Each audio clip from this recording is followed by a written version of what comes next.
Bienvenue dans cette nouvelle capsule où on va parler des accidents mécaniques ou barotraumatismes, capsule qui sera en deux parties. Voici la première. Barotraumatisme, mot qui est composé de deux particules de grec ancien, baro, et trauma. Alors baro ou baros veut dire pression, et trauma, blessure.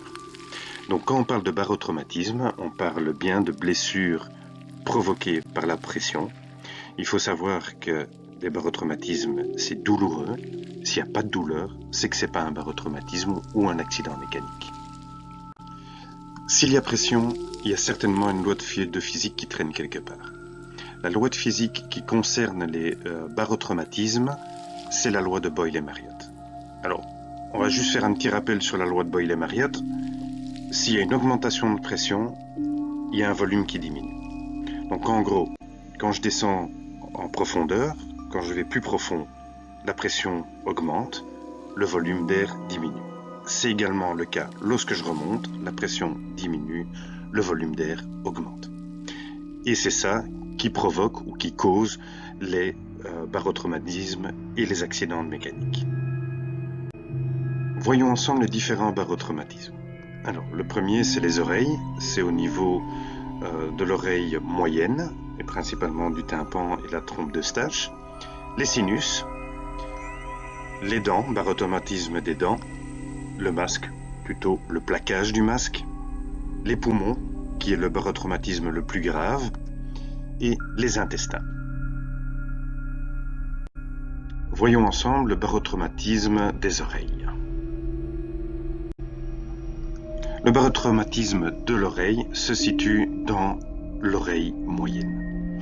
Deux organes sont concernés par ce barotraumatisme, c'est la trompe d'Eustache et le tympan. Alors, que se passe-t-il dans notre oreille lorsqu'on plonge?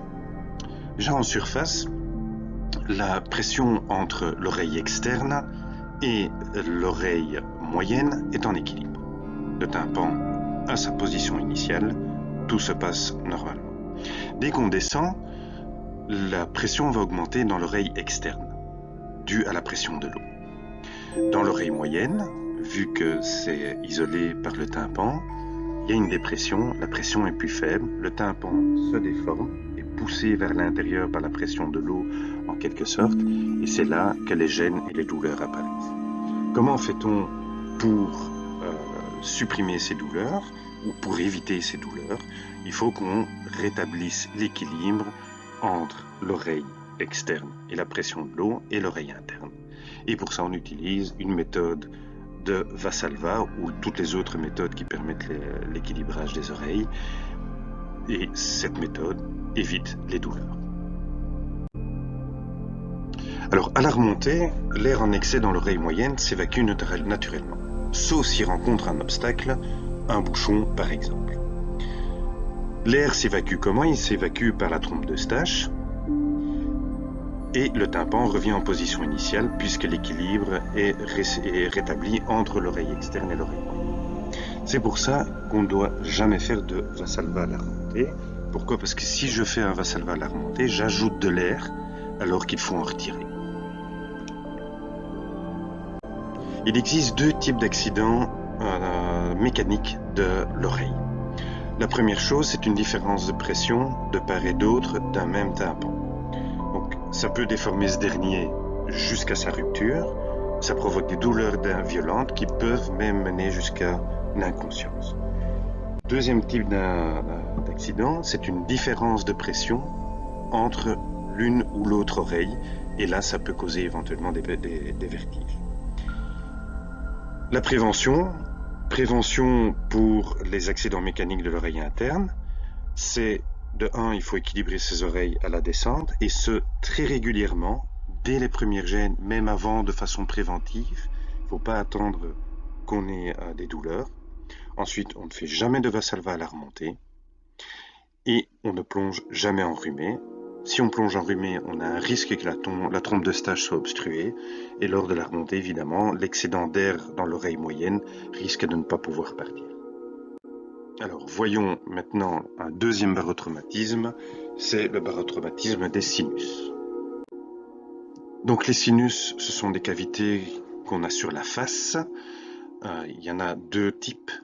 Les sinus frontaux, qui sont, comme le nom l'indique, situés sur le front, et les sinus maxillaires, qui sont situés sous les yeux, plus ou moins à la hauteur des pommettes. Ces sinus frontaux sont reliés aux fosses nasales par des petits canaux, des minuscules canaux, qui risquent d'être obstrués, et c'est quand ils sont obstrués qu'on a des soucis d'accident mécanique ou de barotraumatisme. Donc ces cavités osseuses de la face sont tapissées de muqueuses faites pour humidifier l'air inhalé. À la descente, la dépression crée un effet ventouse sur la muqueuse qui peut alors se décoller. Donc ça c'est évidemment en cas où les canaux sont bouchés. Et la remontée, l'air se dilate. Comme les canaux sont bouchés, l'excédent d'air ne sait pas s'évacuer et écrase la muqueuse contre la paroi. Et c'est ce qui provoque les douleurs. Alors, comment peut-on prévenir cet accident? C'est un accident qui est particulièrement douloureux, ça fait très mal. Il peut survenir aussi bien à la descente qu'à la remontée, on l'a vu précédemment. Si c'est bouché, ça va poser problème à la descente parce que les muqueuses vont être aspirées et à la remontée parce qu'elles seront écrasées. Que fait-on si ça arrive? On stoppe la descente ou la remontée, respectivement remonter ou redescendre de quelques mètres, et on équilibre en se mouchant. Voilà, c'est un des seuls cas où on peut s'équilibrer à la remontée, c'est quand on a des douleurs au niveau des sinus. Évidemment, ce qui est primordial et qui est la première des préventions pour éviter les barotraumatismes des sinus, c'est de ne pas plonger enrhumé ou en cas de sinusite.